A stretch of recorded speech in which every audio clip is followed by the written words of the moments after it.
எதிர்நீச்சல் தொடர்கிறது சீரியல கதையில குணசேகரன் வில்லனாக இத்தனை நாள் கெத்தாக வாழ்ந்தார். இப்போது அவரையே தூக்கி சாப்பிடும் அளவிற்கு இன்னொரு வில்லன், அதாவது ராணா களமிறங்கி எல்லா கிரிமினல் வேலையையும் செய்கிறார். ஆனால் இருவருமே எல்லோருக்கும் நல்லது செய்ய வேண்டும் என போராடும் ஜனனிக்கு தான் பிரச்சனை கொடுக்கிறார்கள். எதுவாக இருந்தாலும் பார்த்து கொள்ளலாம் என தைரியமாக இருந்தவரின் நம்பிக்கையை உடைத்து உட்கார வைத்துள்ளார் இயக்குனர். இது போராட்ட குணம் கொண்ட பெண்களுக்கு கடும் சோகத்தை கொடுத்துள்ளது. இப்படி கதை சொல்லக்கூடாது என்பது அனைவரின் விருப்பம். ஆனால் இயக்குனர் கேட்பதாக தெரியல. அதாவது ஜூலை 7ற்கான எபிசோட் ப்ரமோவில் ஜனனி தர்சினி அறைக்கு வந்து அவரிடம் பேச முயற்சி செய்கிறார்.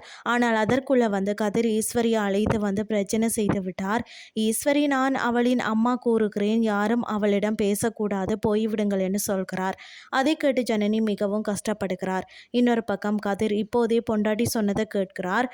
அவர் மாறிவிட்டால் என்ன செய்கிறது?